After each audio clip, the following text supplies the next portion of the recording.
guys, so today I wanted to do a video talking about money and finances and just ways that I used to waste money. So I think this is something not a ton of young people talk about. Maybe it stems from the idea and the taboo topic of money, and that a lot of us were raised to kind of not discuss it and that it was maybe impolite to talk about it. But I do really think that as young people, having a healthy grip on money, kind of understanding where your spending habits and where your saving habits kind of fall within your peers and your friends is something really beneficial and something a lot more people should do. And I feel like discussing finances is not something that's that common and something that really, honestly, in the long run could set you up for success if you just know some basic things, or you at least have a good understanding of it and at least an honest dialogue within yourself about what you're doing, what you could improve upon, and what needs to change. So with that being said, I'm going to go ahead and read you off a list that I created about things that I used to do, habits that I used to have, some things that I'm still working on, and ways that I used to honestly just be pretty wasteful with my money. So the first one is shopping or spending without an event or reason or intent.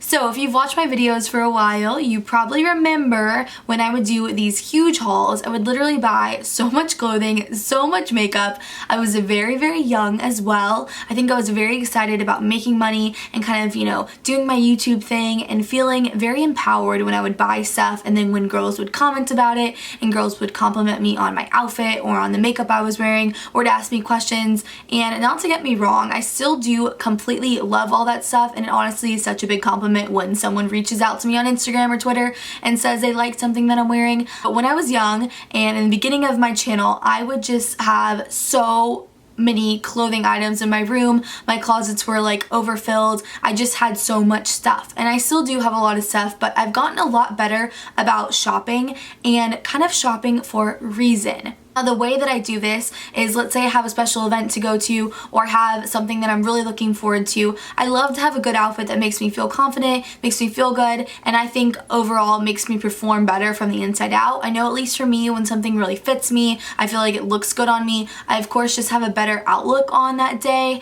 and I feel like I just am a better version of myself, versus when I feel really rushed and really kind of out of control on picking out something from my closet and feeling like nothing really works or fits correctly. That definitely is like a recipe for disaster, and I'm sure every girl has been there. That's like a horrible feeling, honestly.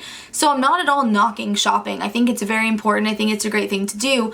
I just think being smarter about it is something that I really have tried to apply to my life, and I've seen a very big change in how much money I used to waste and how much money I now save by doing that. I used to honestly go on my computer at night and I would online shop on like my top 5 favorite websites. I would check them like every 2 to 3 days just to see if there was anything new they added, and of course there was, because that's the whole point of online shopping. They're constantly adding new pieces that are trendy, that you're going to want and that you're going to spend your money on. And I would end up being really excited and happy about these things that I bought in the moment, but afterwards, my closet would start to fill up. I would have a lot of stuff, and then many of the items I realized I wasn't actually wearing because I was buying them because they were cute and I liked the way they looked, but they weren't anything I specifically needed or something that was going to fit, my specific lifestyle at the moment or what I was actually doing or trying to accomplish. So by not doing that, again, I realized I just don't waste as much money, and I feel like it's much better for me. But don't get me wrong, I still do love a good shopping spree. I just do it a lot less, and I'm a lot more careful about what I'm purchasing. And I feel like with that, I also have begun to kind of curate a lot of things that are really nice quality, things I'm going to have for a while, and things that I know are going to last me. So that's kind of my little spiel on shopping. I definitely think if you are a shopaholic, like I am and like I always will be, just try to be a bit more mindful on if you really need that extra, black dress that you already have 10 of. Maybe just, you don't need it. The next way that I used to waste money, this applies more to being in a relationship for me, at least. So with my boyfriend, we definitely used to go out to restaurants quite a bit. We would try new places, and in the new city that we were living in, we just kind of wanted to explore, and that was something really fun to do for a date night. I love to get dressed up and have that time to really discuss our days and our plans and everything like that, and it was always just a very romantic, fun event. Recently, we've really been cooking a ton, and not only is this saving money, but this also, I feel like, is just healthier for you. You know exactly what's going into your food. You also can portion control a lot better, because I think at restaurants they give you way too much food, honestly. Maybe that's why people like going to restaurants, but if you're trying to be in shape, you're trying to work on your body and be mindful of that, you really are a bit better off making your own food and cooking. And honestly, cooking can be something that actually is so much more fun than even going to a restaurant. I know for me personally, the whole process of going to the grocery store with my boyfriend, kind of picking out the recipe we want to create, and then actually cooking it together and then enjoying it together is like a full date night within itself, and it's so fun. And you're also gaining that skill of learning how to cook something new, really spending that quality time together and having to work on something together really bonds you and brings you close. And that's something you could even do with like a good friend, a roommate, a parent, a sibling. It doesn't have to be a boyfriend or a lover, but it's definitely something that you should kind of add into your mind, that like having a date night doesn't have to be going to a restaurant, and it honestly is probably in your better interest if you scale back on those a bit. Now, I personally also did go ahead and add to my list ordering food. That's not something I do a ton, but I do know my sister in college does it. I know a lot of people love to order food online to have it be delivered to their house, not only for the convenience, but I think also because it is so convenient, people do it a lot more often than if it wasn't an option. And with that, I mean, it really can add up. You're paying for not only the food, but also the service charge. And I know there's a tip included as well, or you have to add a tip. And of course, you should tip people that are doing a service for you. But I just mean, I think it really does add up. And if you're doing it often, maybe you don't even realize how much it adds up. And that also the same goes for like getting a coffee every day. You know, a $5 coffee at the end of the month really does add up to some substantial money that you could go ahead and purchase an actual coffee maker and all the ingredients you need to make a great cup of coffee at home, and that will really like pay for itself within a very short amount of time. So just being mindful and understanding that everything does add up, and even if it seems like a very insignificant amount of money, just understand that it does actually make an imprint and it does actually mean something. And I think just being open and honest with yourself, that if that is something that is worth it to you, you think your fancy restaurant nights are the best and you love them, more power to you. But for me, I realized it was something I could kind of do without, and it wasn't really that great, and I honestly prefer cooking a lot more. So it's something that I no longer really waste money on. The next thing that I used to waste money on, and something I'm still trying to be better at, is travel. Now, travel can be very expensive. Now, this is like kind of a little bit embarrassing to even say, but I used to be someone that would pack my suitcase so overpacked that I would go to the airport pretty much knowing in the back of my mind that it was going to be over the weight limit, and I would pay like the overweight bag limit fee just so I could bring more stuff with me, which is honestly really stupid, and I honestly do not think anyone needs to do that unless you're like moving across country and you for some reason can't ship your stuff and you're just taking tons of suitcases filled with all of your belongings. Maybe then it's justifiable, but for me, just always constantly doing that on trips and thinking, oh, you know, $75 here, $100 here, it doesn't really matter. It does, and it's just stupid and wasteful. So number one, I've gotten better at packing and just not overpacking, so I don't have to, you know, have all those fees. But also just with planning travel, you can look, and there are certain days where it's going to be more expensive for you to travel. I could do a full video on like travel tips and tricks because there honestly is so much. And the number one step, I think, is just being aware that prices that you see and money you spend on travel, you really can do a little bit more effort and research on that. Sometimes you can get better deals, sometimes you can't, but it never hurts to try. As well as if you are flying frequently, I know a lot of people are into getting like a credit card with an airline and stuff and getting all the miles and the benefits, but for free you can actually make an account with airlines. I know you can at least do this on Delta, American, and Southwest. I'm not sure about the other ones, but I bet you probably can. And without having a credit card or anything, you can at least have an account, and when you take a flight, you can enter in all your information and you can get those miles put on your account. So at the very least, everyone should do that. And for a while, I used to not do that just because I don't know, I was too like lazy to make an account, which is so stupid and is very wasteful, especially if you're someone that is traveling a lot. You should of course do that, because like, why wouldn't you? And for me, someone that has a bit of flexibility with my travel, just not being aware of certain airlines having like change fees, where if you are going to switch your flight, you're going to have to pay for that change fee, as well as cancellation, certain flights not being refundable, but certain flights are refundable. Same thing with hotels. Certain nights are very expensive, whether there be an event there or maybe there's a conference going on, and even, you know, having to cut your trip short and canceling a night. Some hotels are super helpful about that, and some you're just out of the money. So at least least being knowledgeable and aware about travel and all that kind of stuff can really help you not waste money. And again, it is something I'm working on because it can be tricky. There's a lot of information, there's a lot of airlines and hotels and everything to go through, but it really does pay to kind of just add that extra sense of knowing, because there are so many tips and tricks I could get into. And again, let me know if you guys would like to see a full video on that, because I've been trying to get better at not wasting money when I travel. The next thing that I used to waste money on was beauty products, especially things that I would wear all the time. So for example, eyelashes. I'm a girl that loves to put on a good pair of false lashes. I honestly can do it quicker than I can do mascara, and my natural lashes just aren't anything special, and even with a lot of mascara, I just don't like the way they look. So for me, a pair of false lashes really instantly glams up my look. I think it looks a lot better and a lot more put together, and it's just what I choose to do. Now, what I used to do is I would go to CVS or Walgreens or any store like that, and I would buy the individual packs of lashes. I would wear them, and then I would buy another pack, and this cycle would continue. Now, what that actually means is, if you are buying a good pair of lashes, that can sometimes be upwards of like $8 to $11 a pack, which is a lot when you're doing it all the time.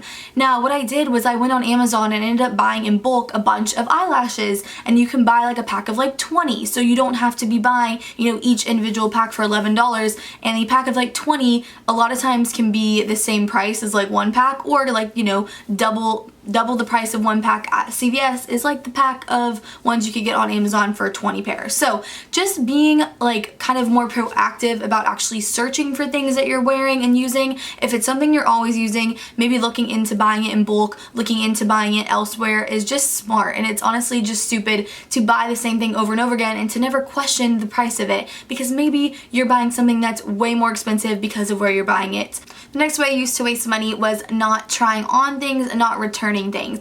Now, this also kind of applies to my shopping thing. There definitely was a period of time where I had gained a bit of weight just from switching my birth control and hormonal stuff, and honestly I would buy things online and buy clothing and it wouldn't fit the way I would like it to, and I would just like keep it and maybe not return it. And now I do have to say I've been really trying to work on my fitness, work on my body, and I'm really happy with the way I look now. And I think I'm also just much more understanding of my body. I can really tell what's going to look good on me, what's not going to look good on me, and what is going to fit, so I don't really have this problem as much anymore. And also now I like to go in stores a lot more and try things on, and that way I have found that eliminates the need to buy many things, because when you actually see something in person and on, a lot of times you're much less likely to actually like it. I feel like online everything looks really good, and maybe it doesn't actually look like that once you try it on and once you have it in your hand. So that's a really good tip, as well as not being embarrassed to return things. I don't know why, but when I was younger I would like be really embarrassed to actually return things I didn't like. Not only clothing, but like just, I don't know, anything I would buy and not really want or use or like. I would just like feel like I was doing something rude by returning it, which is a really dumb thing, but I think it's something that's kind of like a younger mentality. So just by kind of removing that, and of course, being gracious and respectful when you are returning something, but also not feeling like you're doing a disservice by doing that, because you're not. If you're gonna return it, as long as it's within the time that you can, I think it's okay. And I think it's something that you're kind of dumb for not doing if you're not actually going to use it. The next way that I used to waste money was on my sense of partying. Now, I definitely used to be someone that would go out a lot. I'm talking like Thursday, Friday, Saturday, to bars and clubs and all that kind of stuff when I was younger. Yeah, fake ID life, that whole thing. That period of my life is pretty much over, although I will say I do enjoy having a good time, but I was doing it so much to the point where I kind of lost the idea of the fun behind it and the true meaning, and I was wasting a lot of money. When it comes to clothing, I specifically would buy clothing that I would wear to bars and clubbing, like kind of more dressy stuff, maybe something sexy, something cute and flirty, not stuff I would just wear in my everyday life. So not only was I doing that, also shoes. Your shoes just get wrecked at bars and stuff. Honestly, I would have like specific pairs that I would wear because people spill drinks on you and step on them and all that kind of stuff, and you end up having to have like bar shoes. If you're someone that used to go out a lot, you probably connect with me on that and you know what I'm talking about, and it's just a thing. As well as Ubers and driving services and stuff. Of course, if you're going out drinking, drinking, you're with people that are drinking, you should never drive or never get in the car with someone that has been drinking. It's completely worth it to spend money on an Uber or a Lyft or a taxi or anything like that. But when you're doing it all the time, it does actually add up. And I think I really never used to like think about that when I would take one to the pregame and take one home, like, you know, back and forth and stuff, especially at peak hours when like bars close and bars open. Those can like be surge times, and you can really honestly be paying a lot of money that you don't like think about, but it is still an expense. As well as cover charges. I know where I grew up, honestly, we didn't really have that, but I know in a lot of places like you have to pay to actually go to a bar or club, so that can add up. As well as drinks, maybe a nice guy is gonna buy you a drink, but you still are probably pre-gaming or drinking at the different bars you go to, so that adds up. I know when I went to New York one time, I bought a drink and it wasn't even like a double or anything, just like a very plain, I think it was like a vodka soda, and I went up to pay for it and I had a $20 bill and it was $19 for one drink. That is a bit pricey, I will say. Typically it's probably like $8 or something, but $19 on one drink does add up. So just being mindful of that. For me, going out and partying all the time wasn't that fun, and I found that I really enjoy actually staying in and being at home and working on my business or just working on myself or doing something a bit more beneficial to me. And honestly, when I go out and party now, it's more fun because it's more of like a rare treat, and it's something that I don't do as often and I'm not really wasting money on, because it is something when I do it I have meaning and intent and I actually enjoy it a lot more. So just something to think about. I also wanted to mention that when I was partying, I was doing it for the social aspect. I kind of thought that was the way I had to be social when I was young, and to see friends and see boys and all that kind of stuff. But I've realized as I've gotten older that you don't have to. You can still have great fun friendships with people outside of bars and clubs. You can still, of course, have a boyfriend and meet guys, all that kind of stuff outside bars and clubs. And I honestly recommend that too. And just everything, like every aspect of your life that you think you have to be doing by partying and being in the situations, you actually don't. Now, not to get confused with me not having a good time, I do love a good time, and I will be going to Boots and Hearts, and I will also be enjoying quite a few beers that weekend. So if you're going to be there, definitely let me know, because that's not going to be a time where I will be wasting money on beers, because it's going to be something that I'm actually enjoying and looking forward to. So again, for me, just the whole idea of not partying as something I felt like I had to do, but kind of not wasting money on it because it was something I actually wanted to do. That was just my little shift in my mindset. The next way that I used to waste money was by not using coupons or price comparing. Honestly, that's stupid, and there's really no excuse for that. I think I used to be like kind of embarrassed to use a coupon or something in stores. I don't know why, because it's so dumb. And honestly, everything online and literally everything in stores has a coupon if you can just look it up on your phone. It's so convenient now. You don't have to actually like clip out the coupon, but you can do that too if you want to. But just being like mindful of that, because if you're going to be buying it anyways, like why not get a better deal on it? It's kind of silly and dumb, and it actually, I know, can become something really fun and enjoyable. I have a lot of friends that like get a ton of excitement out of like finding special coupons for things. So I don't know, maybe it's something you might want to look into, and it really can be a great way to save money and not be wasting it. Another way that I used to waste money was by not canceling subscriptions that I don't use. Now, I've talked about a few on my channel, and I do absolutely love those, but I used to sign up for a ton and then not use them super often, and I think that can be very detrimental, because a lot of kids, I feel like, don't really pay attention to that. But if something you're getting charged for every single month and you're not using it, not getting a bunch of benefit out of it, and not enjoying it, you might as well cancel it. I know a lot of them can make it a little difficult to cancel, but trust me, it's worth it in the end. And just be someone that checks your statements regularly to see if you're getting charged for anything that you're maybe not using, or something that's not adding benefit to your life. And the last way that I used to waste money was by just thinking that I was young, I could figure this stuff out later. I didn't really need to think about the future and investment and my financial plans and my goals and all that kind of stuff. But I think the younger you are, the better it is to actually learn about finances, to get a grip on them, and to kind of start adding those really healthy practices, because that way when you're older, you're going to be in a much better, more successful place than people that were your same age that didn't do that from a young age. So just some food for thought. I can definitely make more finance videos later on. Again, it's kind of a lot to handle. It's a lot to swallow and digest. There's so much information about it, but I think the first step is just being mindful about ways that you can be a better saver and not waste your money. And also, never have the mindset that you're too young to care about money and finances and goals and financial stuff, because you aren't. And honestly, the younger that you do care about it, the more likely that you're going to have a really good relationship with money and more money as you get older. So that's it for today's video. Hope you guys enjoyed. I'll see you next time, and have a great night. Bye.